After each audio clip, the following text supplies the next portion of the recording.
আসসালামু আলাইকুম। আপনি যাদেরকে ফ্রেন্ড রিকোয়েস্ট পাঠিয়েছেন কিন্তু তা গৃহীত না হওয়া সত্যি অস্বস্তিকর। দিনের পর দিন এই ফ্রেন্ডিং রিকোয়েস্টের তালিকা ঝুলিয়ে না রেখে নিজের ফেসবুক প্রোফাইলকে পরিচ্ছন্ন রাখা জরুরি। তাই সেন্ড করা কিন্তু গ্রহণ না করা রিকোয়েস্ট একেবারেই ডিলিট করে দিন। নিজেকে এই অপ্রয়োজনীয় বোঝা থেকে মুক্ত করুন। তাহলে চলুন মূল ভিডিওতে। মোবাইলে হোম স্ক্রিনে আসার পর ফেসবুকে ক্লিক করুন। পেজটি থেকে এভাবে ওপেন হবে। উপরের দিকে খেয়াল করুন 3 লাইন, সেই অপশনে ক্লিক করুন। আবারও নিচের দিকে খেয়াল করুন ফ্রেন্ডস, এই অপশনে ক্লিক করুন।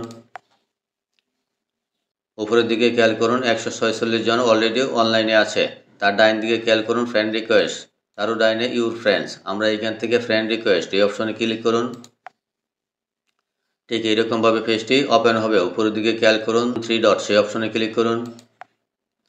ঠিক এইরকমভাবে নিচ থেকে একটি পপ আপ চলে আসবে, ভিউ সেন্ড রিকোয়েস্ট এই অপশনে ক্লিক করুন। উপরের দিকে খেয়াল করুন 916 জন সেন্ড রিকোয়েস্ট। আমি 916 জনকে পাঠিয়েছিলাম, তারা কেউ অ্যাকসেপ্ট করে নাই।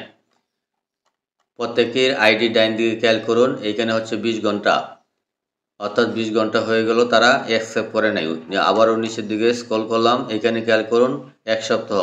এরকমভাবে 1 মাস, 2 মাস, 3 মাস, 1 বছর আপনি দেখতে পাবেন। এইখান থেকে তাদেরকে ঝুলিয়ে না রেখে আমি এইখান থেকে ক্যান্সেল রিকোয়েস্ট এই অপশনের উপরে ক্লিক করলাম। দেখতে পাচ্ছেন প্রত্যেকটি রিকোয়েস্ট আমি এখান থেকে ক্যান্সেল করে দিচ্ছি। ঠিক এরকমভাবে আপনারা প্রত্যেকটাই ক্যান্সেল করে দিবেন। ক্যান্সেল করার পর আপনি একটু রিফ্রেশ করলেই এইখানে তাদেরকে আর দেখতে পাবেন না। আশা করি বুঝতে পেরেছেন। ভিডিওটি ভালো লাগলে চ্যানেলটি সাবস্ক্রাইব করে পাশেই থাকবেন। ধন্যবাদ সবাইকে।